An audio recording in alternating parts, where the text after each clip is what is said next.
Now I'm going to dive into the topic and share about how to go about decoding the business of a potential client.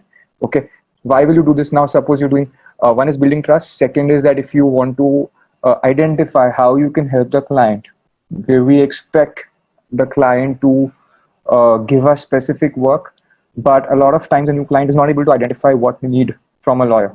Okay, so you will have to walk them through and enable them to identify and walk them through. You have to walk through their business and then identify and suggest maybe you need this, maybe this is what will help you, and then go about the whole quote and the advance and all of that. Okay, but usually we've seen clients just directly reach out to lawyers and say, I need your help for all the legal work, and lawyers jump in with a quotation and a retainer fee, and without much of a requirement analysis or scoping, and that becomes a problem. Okay, so now this process of understanding the business of a client has to be a highly personalized one. There has to be one-on-one interaction. So it could be over a Zoom meeting, it could be over a phone call.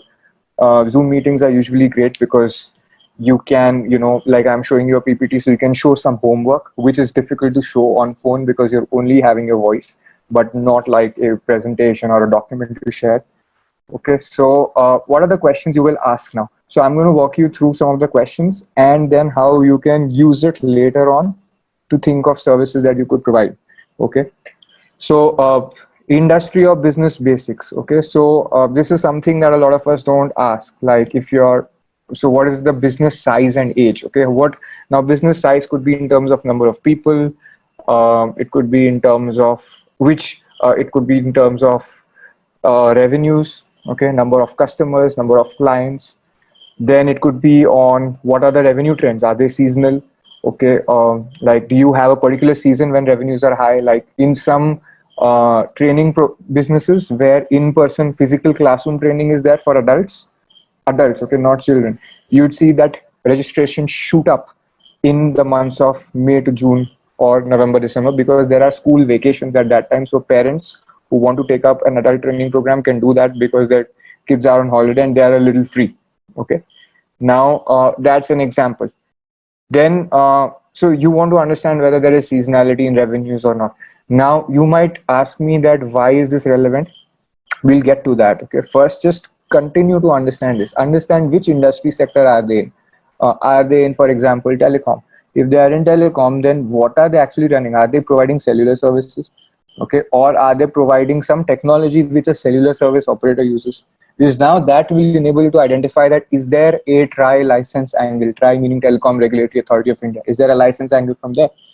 Okay, or am I actually, does the ISP, for example, have a deal with, have a contract with TRAI, and am I actually providing a software to the ISP? In which case, I am not governed by any term in the terms or in the license with TRAI, but I might do things which will make my client, which is the cellular service operator, compromise or breach a term of the license. So I must understand these interrelations. Okay, so I need to understand whether the client is a regulated entity or not. So if it's purely a company or a proprietorship, many times we don't ask that. What is the structure of your business? Is it an LLP? Is it a company? Okay, is it unincorporated?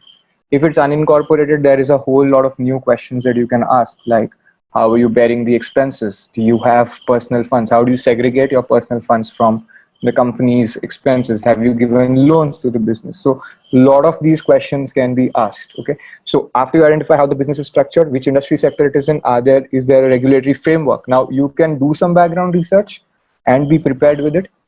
And sometimes if it's in a hyper technical space, you can still ask that, is there a connection with the licensing system of the regulator? Suppose you have a client which is giving you a service comparing different insurance policies. You will ask them that, okay, so you're not providing any insurance, but is there any IRDA angle getting attracted here? Okay, you will ask them what is the USP of your business? What is the unique selling proposition? Are you selling to and then you will also ask that, are your customers businesses? Are your customers individuals? Is there any other model? Okay, some models are B2B2C, or they are business to institution. So you will ask that, what is the business model here? Okay, business to business is, you understand, right? Like one company serving another. Business to individual is a person directly taking up the product. Like if an individual enrolls into our course, that's B2C. If a company, if there's a corporate plan, if a company takes courses specifically for its employees, then that would become a B2B model. If a university is giving a certificate and auditing the programs, and we are collaborating with them, it's a B2I, B2B2C or a B2I to C. Okay, so that's a question you want to ask to understand that how many relationships will be there. Okay, what's the then how do you earn revenues? Is it subscription based or lump sum? So do you have like a one-time payment? Are they monthly payments? Are they periodic payments? Are there financing options for your customers? Are there loans or EMIs? Is there an issue of refunds that arises? Okay, this is a lot of this happens in tech businesses. Okay, e-commerce, tech, startups, you will find this everywhere. Okay, like you can look at different e-commerce companies and their refund policies. This is a lot of, there's a lot of work that lawyers do here to draft these. Then you can look at loans or EMI plans. Like one, do you provide specific financing options? Sometimes some of the companies tie up with a financial institution to provide finance to the product, to the customers who purchase their products. Okay, so if I'm selling a product worth 30,000 and a customer wants a loan for that, I might tie up with a financing institution to provide the loan to the customer. Okay, now in that case, I will have a tripartite, sort of setup. One, okay, so I will have one agreement with the NBFC, and there will be an interrelationship with what terms are given to the customer. So it will help me visualize what the needs of the business will be. Now, in each of these cases, you will only ask these questions, understand, and then you can say, okay, do you have a policy for this? Do you have an option for this? Do you have a tie-up with a funding agency to finance your customers?